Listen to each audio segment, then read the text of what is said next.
پروفیسر ریحان الله صاحب.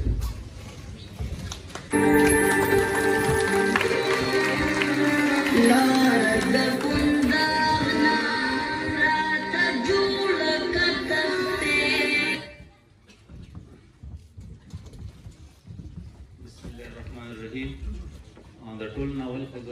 شهریار صاحب او د بیس پبلک سکول چې کوم منتظمین دي کوم سټاف دی د هغې ډېره زیاته شکریه ده کوم چې مونږ ته بلنه راکړه عزت راکړو ډېره ډېره مننه. نن سبا وخت کې زیاتره چې کوم زمونږ ینګ کول دی نو دیو د فني شیزونه فني خبرې ډېرې زیات خوښوي او چې کوم سیریس خبرې نو هغې د وجې نه بور کېږم ډېر زیات. زه کوشش کوم چې مختصر خبرې وکړم. دلته ما د سټوډنټ سپیچ واورېدل فویم واورېدل نو هغوی د هارډ ورکینګ خبره وکړله چې یاره د سکسس دپاره چې کوم دی هارډ ورکینګ پکار دی. بالکل ټیک خبره ده د سکسس دپاره د کامیابۍ دپاره هارډ ورکینګ پکار دی. خو یو شیز زه ایډ کوم په دې کې چې د کامیابۍ دپاره هارډ ورکینګ پلس صحیح ډایرکشن پکار دی. فرض کا یو کس دی هغه ډېر زیات محنت کوي خو د هغه ډایرکشن معلوم نه دی چې په فیوچر کې په مستقبل کې به زه څه جوړېږم. نو اکثر مونږ خلک کتلي چې ډېر زیات محنت کوي خو په اخره کې د هغې څه چې کوم دی څه ریزلټ راونوځي او هغه مقام ته ونه رسېږي. نو زه وایم چې د کامیابۍ دپاره هارډ ورکینګ پلس ځان ته یو ټارګټ سیټ کول چې کوم دی پکار دی چې یاره زه به په مستقبل کې دا جوړېږم. نو چې تا ځان ته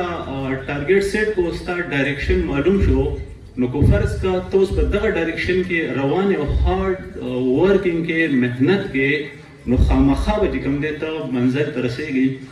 خامخا به ته کامیابېږي. خو که ستا ډایرکشن معلوم نه دی چې زه به په فیوچر کې څه جوړېږم او ډېر زیات محنت هم کې نو اکثر مونږ کتلي دي چې داسې خلک چې کوم دی هغه مطلب هغه کم څه چې غواړي نو هغه مقام ته رسېدلي نه دي. نو څومره چې سټوډنټس دي چې غواړي چې په راتلونکي وخت کې هغوی کامیاب شي او په معاشره کې چې کوم دی ډېر غټ مقام حاصل کړي نو هغوی ته زما دا یو نصیحت دی چې د اوس نه تاسو ځان لپاره څه یو ټارګټ چې کوم دی سیټ کړئ چې زه به انشاءالله په راتلونکي وخت کې چې کوم دی دا جوړېږم او بیا ستا ډایرکشن معلوم شو نو دغه ټارګټ اچیو کولو دپاره عملي محنت کوه. ځینې خلک ځینې سټوډنټ یا خلک داسې دي چې هغوی ځان ته ټارګټ سیټ کړي یو خوا بیچاره په فیوچر کې به دا جوړېږم په هغې دپاره عملي محنت نه کوي نو هغه هم چې کوم دی هغه مقام حاصلولی نه شي. نو بالکل د کامیابۍ دپاره یو ټارګټ ځان ته ډایرکشن سیټ کول او بل چې کوم دی د هغې دپاره عملي محنت چې کوم دی دا ضروري دی. که تاسو خیال کړئ ځینې خلک داسې وي چې کله یو طرف ته ځي او کله بل طرف ته مطلب دا دی چې زمونږ اکثر په باجوړ کې یا ایون په پښتنو کې دا ده چې کله یو کس دی اوس باجوړ نه یو کس چې کوم دی کرکټ کلاړی ووتو نو یو کس دی هغه به تروم صحیح نشي کولی که نه داسې ترو به کوي هغه هم بیټ او بال راغستی او بیګ به غاړه ته چلی او اکیډمۍ ته به رواني هلته چې کوم دی وایي زه څه کوم کرکټ زده کوم چې په تا کې ټیلنټ نه وي که نه نو که ته ځان زری زری کې ته چې کوم دی نه شي وتلی. نو مقصد زما دا دی بل یو کس دی اوس کو فرض کا یو کس چې دی هغه بل فیلډ کې لاړی نو هغه کس به د هغې مطلب نه وي پکې هغه ټیلنټ چې هغه طرف ته لاړ شي خو مطلب هغې په هغه پسې به ځي. مقصد زما د خبرې دا دی که چېرته مونږ په یو ډایرکشن کې روان نه یو نو بیا هم مونږ کامیابېدلی نه شو. اکثر خلک مونږ کتلي چې کله هغه یو طرف ته ځي او کله بل طرف ته ځي او په اخره کې د هغو نه هېڅ جوړ نه شو. نو مطلب زما دا دی چې تاسو ځان ته ټارګټ کړئ نو بیا صرف هغه ټارګټ پسې ځئ او اخوا دېخوا چې کوم دی یو طرف ته بل طرف ته مه ځئ که یو طرف ته بل طرف ته ځئ او مطلب چې کله یو شي په کوم ټایم کې اوس یو کس دی یو پولیټکس کې هغه نوم پیدا کړو ته چې زه پولیټیشین جوړېږم. فرض کړه په یو بل ګیم کې یو چا نوم پیدا کړو چې هغه جوړېږم. فرض کړه بهر ته خلک روان دي اوس ته چې زه بهر ته ځم او یو طرف ته بل طرف ته ګډ وډ نو ته بیا هم نشي کامیابېدلی. مقصد زما دا دی چې ځان ته ټارګټ خامخا سیټ کوئ. که تاسو دا زمری کتلې زمری دا چې کله ښکار کوي تاسو به کتلي اکثر ویډیوز پرې ځنګل کې چې کله دا کم ځناور ښکار کول غواړي دا په هغه پسې ورپسې شي نور به بلا خو نږدې چې کوم دی ورته بلا ځناور وي خو دغه نه ښکار کړي دا خپل ټارګېټ د سیده رواني خو فرض که داسې وکړي چېرې یو بیا په یو پسې منډې وایي او هغه ستړی کړي او هغه ته خلاص شي بیا په بل پسې منډې وایي هغه مطلب ستړی کړي او بیا هغه هم ترې لاړ شي نو په اخره کې به دا په خپله باندې ستړی شي او خپل چې کوم ټارګېټ دی هغه به حاصل نه کړي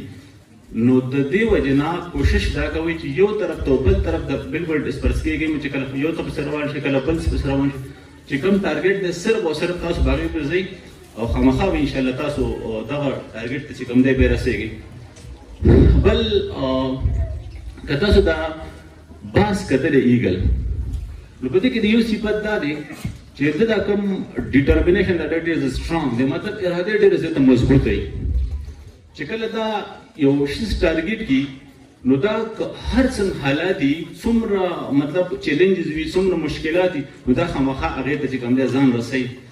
نو مقصد مې دا دی چې کله ته ځان ته یو ټارګېټ کېدې په دې کې به خامخا تا ته مشکلات راځي داسې نه ده چې بس په اسانه باندې به تا ته کوم ټارګېټ چې دی کوم ستا د مقصد دی کوم ستا مستقبل دی هغه تا داسې په اسانه باندې میلاویږي د هغې دپاره به خامخا تا ته مشکلات راځي تا ته به ډیفیکلټیز راځي تا ته به چیلنجز راځي خو ته به خامخا هغه فیس کې او د باز چې کوم دی د صفت به خامخا په ځان کې پیدا کړي نو هله به چې کوم دی ته خپل ټارګېټ چې دی هغه حاصلې که چېرته دغه صفت په تا کې نه او مشکلات چې کوم دی برداشت کولی نه شي چیلنجز فیس کولی نه شي نو بیا هم چې کوم دی ته کامیابېدی نه شي نو چې څومره کامیاب خلک دي خامخا د هغو چې کوم دی په ژوند کې ډېر زیات مشکلات راغلي هغوی په ځان باندې سختې جرې کړي نو هله چې کوم دی هغه هغه مقام ته رسېدلي وایي every successful person has a painful story تاسو چې څومره کامیاب خلک وګورئ نو خامخا به چې کوم دی هغوی د مشکلاتو نه تېر شوي نو د مشکلاتو نه به یېرېږئ نه چیلنجز به فیس کوئ نو انشاءالله خامخا به تاسو کامیابېږئ بل ایجوکیشن په باره کې خو تعلیم په باره کې وختي یو ماشومې خبرې وکړې چې ماشومان خپل هلکان جنکۍ ټول تعلیم یافته کوي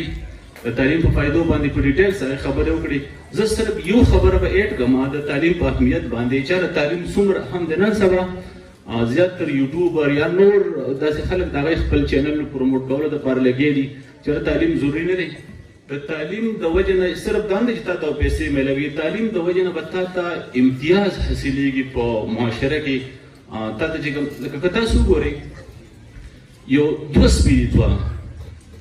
یو ته ټریننګ ورکړی دی یو ته تعلیم ورکړی دی او د بل ته ټریننګ او تعلیم نه دی ورکړی د یو سپي د خوله مرداره ده دا چې کله ښکار وکړي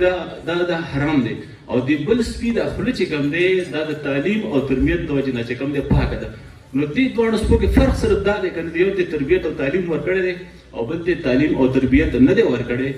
نو کو مونږ خپل ماشومان خپل ځان چې کوم دی تعلیم یافته کړو نور هېڅ هم نه وي که نه نو دغه چې کوم دی مطلب دغه امتیاز به مونږ ته حاصلي چې سپي ته د تربیت د وجې نه امتیاز حاصلېږي چې د هغه خوله پاکېږي نو خامخا انسان خو چې کوم دی اشرف المخلوقات دی هغه ته به خامخا د هغې د وجې نه چې کوم دی هغه امتیاز حاصلېږي بل نن سبا د ماشومان چې دی په معمولی خبرو باندې اکثر خفه شي د خودکشي او دا شیزونه ډېر زیات عام دي دا لکه ناست دي دا ایج داسې دی په دې ورځو کې چې کوم دی دا جذبات چې کوم دی ایموشن چې ورته وایي دا ډېر زیات په پیک باندې او د هغې وجه دا ده چې دوی دا عمر چې کوم دی تقریبا دې ته ټین ایج وایي دا کوم هلکان چې ناست تقریبا زیاتره د دې عمر چې کوم دی د 13 نه واله تر د 19 سال په دې ایج کې دې ته ټین ایج وایي په دې دوران کې انسان چې کوم دی په دې کې هغه سیکنډري سیکشوال کریکټر ورته موږ وایو دا اپیر کېږي د هارمون سیکریشنز په دې کې چې کوم دی ډېر زیات کېږي خاص کر چې کوم ټسټرون دی نو د هغې د وجې نه د دې ځینې ایموشنز ځینې خواهشات دا ډېر زیات په پیک باندې دا په جذباتو کې هم ډېر زیات راځي نو کوشش دا وکړئ چې په دې وخت کې خپل ماشومان چې کوم دی یو خو والدین چې کوم دی د هغو په تربیت کې کردار ادا کړي اکثر د ځان سره یې کوئ بل یو خبره ذهن راځي که تاسو خیال کړئ که نه په دې ایګل کې دا کوم بحث چې دی په دې کې بل یو صفت دا دی چې دیو کله د انډو نه بچي راوځي د انډې نه بچي نو دې بچي د تربیت چې کوم دی دا میل او فیمیل دواړه کوي یعنی نر او ښځه دواړه کوي نو بل کوشش وکړي چې کوم والدین ناست دي نو هغو ته زما دا یو میسج دی یو درخواست دی ورته چې مور او پلار دواړه چې کوم دی د بچو په تربیت کې کردار ادا کوي بل دا چې خپل بچي چې کوم دی د ځان سره یو ځای ساتئ د ځان سره چې کوم دی بس فرینډ شان ساتئ د هغو سره چې کوم دی خبرې شیر کوئ هغه یې اورئ او د هغې په صحیح طریقه باندې اصلاح وکړئ ځکه چې معاشره چې کوم دی نن سبا ډېره زیاته عجیبه ده که چېرته ستا بچی چې کوم دی د ځینو خلکو په لاس کې ورشي نو هغه به تا له دومره بوځي چې بیا هغه سمې لارې ته راتلل د هغې ډېر زیات ګران دي نو زما دغه یو څو خبرې وي او بیا ډېره مننه کوم د بیس پبلک سکول د سټاف د شهریار صاحب چې موږ ته بلنه راکړه ډېره زیاته مهرباني الله خوشحاله